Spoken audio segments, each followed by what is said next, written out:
Assalamualaikum warahmatullahi wabarakatuh. Perkenalkan, kami dari kelompok 5 dan perkenalkan nama saya Vicky Dwi Austin. Saya Putra Yuda Sopang. Saya Anggetika Citra. Saya Nabila Syifa Maharani. Saya Riko Nanda. Saya Kohri. Dan pada kesempatan kali ini kami akan menjelaskan tentang hasil dan nilai kebudayaan masa praksara. Jadi setiap wilayah Indonesia dikelilingi lautan. Oleh karena itu penduduk di setiap pulaunya hidup dan menetap terpisah satu sama lain. Kebiasaan, adat hidup dan adat istiadat menjadi budaya yang diwariskan secara turun-temurun. Nah, apa ya sih hasil dari kebudayaan masyarakat Indonesia pada masa praksara? Yuk, mari kita simak penjelasan berikut ini. Pertama, di sini ada hasil kebudayaan masyarakat Indonesia, yaitu 1. Kapak perimbas. Kapak perimbas adalah sejenis kapak yang digenggam dan berbentuk masif. Kapak ini tidak memiliki tangkai dan digunakan dengan cara menggenggam. Selain itu, alat ini berbahan dasar batu yang dibentuk semacam kapak. Teknik pembuatannya pun masih terlihat sangat kasar. Kapak ini juga tidak mengalami perubahan dalam waktu yang cukup panjang.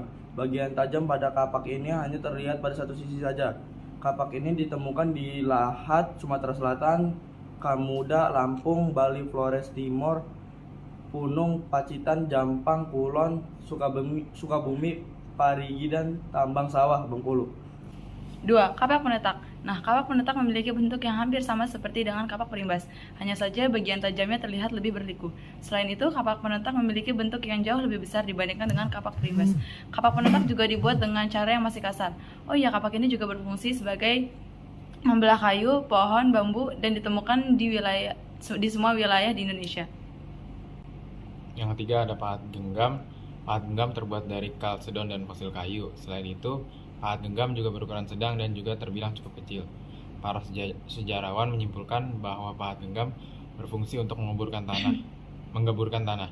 Selain itu, alat ini juga untuk mencari umbi-umbian yang dapat dimakan oleh masyarakat zaman dahulu. 4.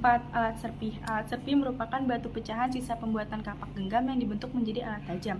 Alat ini memiliki fungsi sebagai serut, perusuk, dan pisau. Tempat ditemukannya alat serpih di Punung, Pacitan, Sangirang, Ngandong, Lembah Sungai Bengawan Solo, Gombong, Lahat, dan Merunda, Flores Barat. Alat serpih merupakan batu pecahan sisa pembuatan kapak genggam.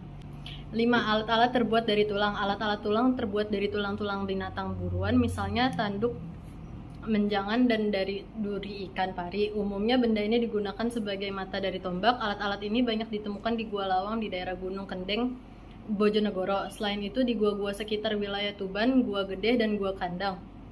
Ditemukan juga alat-alat yang terbentuk dari kulit kerang berbentuk sabit atau melengkung ya.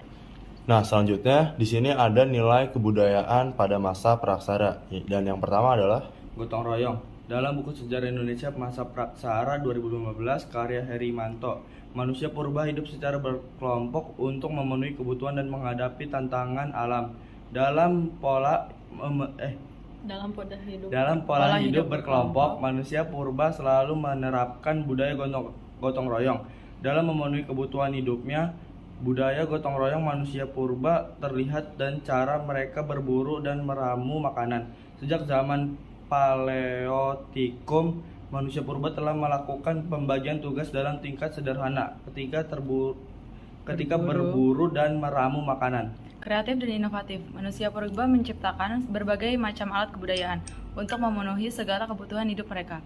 Dalam menciptakan alat kebudayaan, manusia purba selalu menerapkan prinsip kreativitas dan inovasi. Mereka berhasil memberikan inovasi pada alat kebudayaan seperti batu, tulang, hingga logam. Selain itu, manusia purba juga mampu memberi variasi terhadap alat kebudayaan dalam segi bentuk dan fungsi. Hal tersebut menunjukkan bahwa manusia purba memiliki kreativitas dalam menciptakan alat kebudayaan. Musyawarah. Pengambilan keputusan manusia purba pada masa praksara telah dilakukan melalui musyawarah. Meskipun masih dalam tingkat yang sederhana, manusia purba pada zaman Neolitikum hingga zaman logam telah menggunakan budaya musyawarah untuk memilih pemimpin dan menyelesaikan berbagai masalah kolektif. Religius. Nilai-nilai religius pada masa praksara didominasi oleh kepercayaan animisme, dinamisme, dan totemisme. Dalam menjalankan kehidupan, manusia purba selalu berpedoman untuk melakukan hal-hal kebaikan sesuai dengan nilai spiritual yang mereka anut. Dalam buku pengantar sejarah kebudayaan Indonesia 1973 karya R. Soekarno pada masa Neolitikum Sukmono pada masa Neolitikum, manusia purba telah mempercayai adanya kehidupan setelah kematian. Pada masa Neolitikum, manusia purba juga mampu menciptakan kebudayaan megalitikum sebagai bentuk spiritual mereka. Garis dan maritim.